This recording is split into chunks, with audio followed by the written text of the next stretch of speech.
میرے آقا کریم نے دعا فرمائی اللہم بارک لامتی فی بکورہا، اے اللہ میری امت کے لیے صبح کے وقت میں برکتیں رکھ دے۔ اب جو صبح اٹھتا ہے نا فجر کے لیے، اللہ اس کو برکتیں عطا فرما دیتا ہے۔ یہ دعا کس نے مانگی ہے؟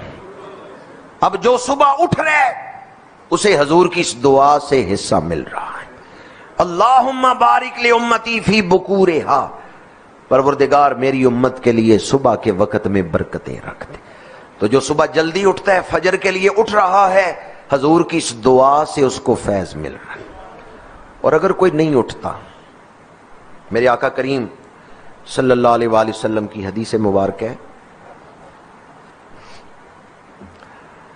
نبی کا جو خواب ہوتا ہے وہ وحی ہوتا ہے۔ میرے آقا کریم صلی اللہ علیہ وآلہ وسلم نے فرمایا میں نے خواب دیکھا ہے کہ دو فرشتے ایک شخص کے سر کو پتھر سے کچل رہے ہیں، اتنا بڑا پتھر اس کے سر پہ مارتے ہیں کہ اس کا سر کچل دیا جاتا ہے، پھر وہ سر بن جاتا ہے، پھر فرشتے اس کو پتھر سے کچل دیتے ہیں۔ صحابہ اکرام نے عرض کیا یا رسول اللہ صلی اللہ علیہ وسلم اس کا سبب کیا ہے، اس کا گناہ کیا تھا؟ میرے آقا کریم نے فرمایا وہ شخص قرآن پڑھتا تھا لیکن عمل کے وقت اس کو بھول جاتا تھا۔ بعد نے کہا جی قرآن یاد کر کے بھول گیا یہ اس کی سزا ہے، قرآن یاد کر کے بھول گیا یہ اس کی سزا ہے۔ بعض شارحین نے کہا کہ قرآن اس نے پڑھا ہے لیکن جب عمل کا وقت آیا ہے، عمل کے وقت قرآن کو بلا دیا، عمل نہیں کیا، عمل اپنی مرضی سے کیا۔ دوسرا حصہ اسی حدیث کا کہ جو فرض نماز کا وقت سو کے گزار دے، فرض نماز کا وقت جو سو کے گزار دے اسے یہ سزا مل رہی۔ قطب الاقطاب شیخ الشیوخ حضرت بابا فرید الدین مسعود گنج شکر رحمت اللہ تعالی علیہ، ابھی آپ کا ابتدائی دور تھا، جوانی کے ایام تھے، اور آپ اس وقت سیاحت فرما رہے تھے، دور طالب علمی تھا۔ حضرت ابو یوسف چشتی رحمت اللہ تعالی علیہ کے مزار پہ حاضری دی، وہاں جو صاحب سجادہ تھے ان سے ملاقات ہوئی، ان کے پاس کچھ درویش بیٹھے ہوئے تھے، بابا صاحب بھی ان میں جا کے بیٹھ گئے۔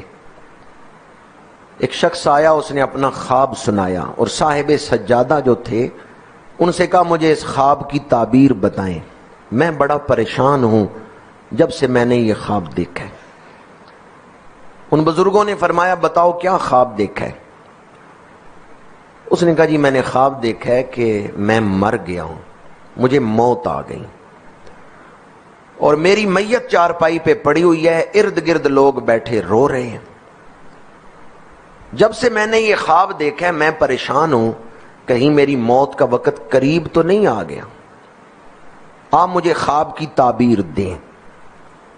ان بزرگوں نے اپنے علم کے مطابق خواب کی تعبیر دی، بابا صاحب بھی بیٹھے ہوئے تھے۔ جب وہ بزرگ تعبیر دے چکے تو حضرت خواجہ فرید الدین بابا فرید الدین مسعود گنج شکر رحمت اللہ تعالی علیہ آپ نے اجازت مانگی کہ اگر مجھے اجازت دیں تو میں بھی اس خواب کی تعبیر بتاؤں۔ ان بزرگوں نے فرمایا کہ جو میرے علم میں تھا وہ میں نے بتا دیا ہے، عین ممکن ہے تمہارا ذہن رسا حقیقت تک پہنچ گیا ہو، اللہ نے تمہارے اوپر فضل کیا ہو، تم بتا دو کہ اس خواب کی تعبیر کیا ہے۔ انہوں نے اجازت دی، خوش دلی سے اجازت دی۔ تو بابا صاحب نے تعبیر دیتے ہوئے پہلا جملہ یہ ارشاد فرمایا جس شخص نے یہ خواب دیکھی ہے اس نے آج فجر کی نماز نہیں پڑھی۔ وہ شخص فوراً چلا اٹھا، اس نے کہا ہاں آپ ٹھیک کہہ رہے ہیں، آج میں نے فجر نہیں پڑھی۔ بابا صاحب نے فرمایا اللہ نے تیرے اوپر فضل کی ہے کہ تجھے یہ منظر دکھا دیا ہے، تو نے فجر چھوڑی ہے، تیرا دل مر گیا ہے، دل مردہ ہو گیا ہے، تو توبہ کر، تو نماز نہ چھوڑ، تیرا دل زندہ ہو جائے گا۔ آپ نے فرمایا جب تیری آنکھ کھلی سورج طلوع ہو چکا تھا۔ اس نے کہا ہاں ایسا ہی ہے کہ سورج طلوع ہو چکا تھا جب میری آنکھ کھلی، میں اس وقت سویا ہوا تھا جب فجر کی نماز کا وقت گزر